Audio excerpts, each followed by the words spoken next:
तो स्टूडेंट्स, जैसे कि मैंने आपको बताया था, आज का हमारा टॉपिक है सी प्लस प्लस के अंदर कंडीशंस का। तो इसमें कंडीशंस तीन तरह की होती हैं। एक इफ़ कंडीशन होती है, एक एल्स होती है और एल्स इफ होती है। तो आज का जो हमारा टॉपिक है वो इस चीज़ पे होगी। इस वीडियो के अंदर मैं आपको बताऊंगा एल्स तक तो कम्प्लीटली नहीं करूँगा क्योंकि ये काफ़ी डिटेल में टॉपिक हो जाते हैं। तो आज की इसके अंदर जहाँ तक हो सकता है मैं आपको कवर करवा देता हूँ। तो देखें, C plus plus condition and if statement. Basically totally ये अगर आपको कॉन्सेप्ट समझ आ जाता है तो आप यूँ समझ लें कि 50 to 60 के परसेंट ही आप प्रोग्रामर बन गए हैं। अब ये देखें, you have already know about C plus plus supports and the usual logical condition from mathematics.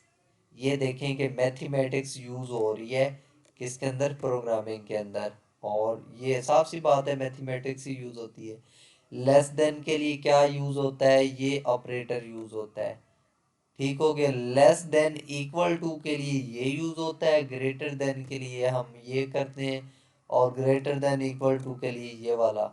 अब जस्ट इक्वल टू के लिए डबल ये असाइनमेंट ऑपरेटर, और नॉट इक्वल के लिए ये पहले असाइन एक्सक्लेमेटरी साइन लगा देते हैं। तो ये चीज़ें मैंने आपको ऊपर समझाई हैं लास्ट वाली वीडियोस में। अब वो कहता है you can these condition to perform a different action for a different decision. अब वो कहता है कि C plus plus has a following condition statement, if, else and else if और स्विच। ये चार वो कंडीशन कह रहा है। इसमें वो हम देख लेते हैं कि क्या क्या कहता है। Use if to specify a block of code to executed if a specified condition is true. यानी कि एक स्पेसिफिक कोड के हिस्से को हमें एग्जीक्यूट करने के लिए इफ कंडीशन यूज करते हैं। और दूसरा एल्स क्या होता है, एल्स होता है to specify a block of code to executed if some condition is false. अब देखिए, हम कहते हैं कि जी अगर एक स्टूडेंट है जिसके नंबर 80 हो या 80 से ज़्यादा हो, देन उसके लिए ग्रेड ए प्लस है। अब और उसके कंडीशन उसके जो मार्क्स हैं वो आ जाते हैं 75। तो इसका मतलब है कि ये जो कंडीशन लगाई है वो तो हमारी फॉल्स हो गई ना। अंडरस्टैंड। अब देखिए, वो कंडीशन तक नहीं पहुंचा, 80 या 80 से प्लस होता तो देन उसे ए प्लस ग्रेड मिलता। लेकिन उसके नंबर आ गए हैं 75, मतलब कि कंडीशन हमारी फॉल्स हो गई है। अगर हमारी कंडीशन फॉल्स हुई है, इसका मतलब है हमें कुछ ना कुछ तो प्रिंट करवाना पड़ेगा। तो उसके लिए एल्स यूज करते हैं। अच्छा, उसके बाद एल्स इफ होता है specify a new condition to test if the first condition is false. अगर वो कहता है कि जी पहली कंडीशन हमने लगाई वो भी फॉल्स हो गई, हम चाहते हैं कि जी दूसरी कंडीशन भी लगे। अब एग्जांपल को समझिएगा। हम कहते हैं कि जी अगर जो मार्क्स हैं वो 80 या 80 प्लस हो, देन ए ग्रेड होगा। कंडीशन वन हो गई हमारी।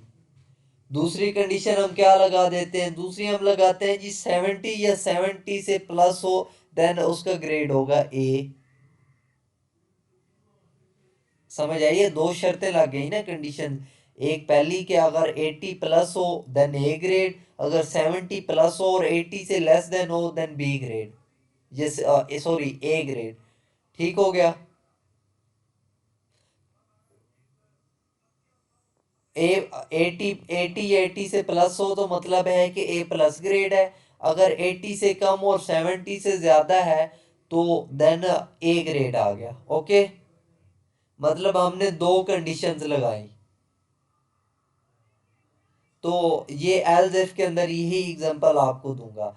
तीसरी है यूज स्विच के specify many alternative blocks code. यानी इसके अंदर बहुत सारी कंडीशंस आ जाती हैं। जैसे हम कहते हैं कि जी अगर 60 से अबव हो और 70 से नीचे हो देन क्या है, और 60 से नीचे और 50 से ज़्यादा हो देन क्या है, अब 50 से कम और 40 से ज़्यादा हो देन क्या है। तो ये चीज़ होती है इसके अंदर। सिंटैक्स इसका देख लें, ये इफ, उसके अंदर छोटी ब्रैकेट्स के अंदर कंडीशन लिखते हैं जो हमने लिखी हो। उसके बाद कोड का ना जो भी हिस्सा हो हमने वो लिखना होता है। ये एग्जांपल देख लें। इफ 20 इज ग्रेटर देन 80, ये देखो 20 इज ग्रेटर देन 80। अब कंडीशन है हमारी 20 जो है वो बड़ा है 18 से। अब कंडीशन हमारी ट्रू है, देन वो प्रिंट करवा देगा जी 20 इज ग्रेटर देन 80। जी स्टूडेंट्स,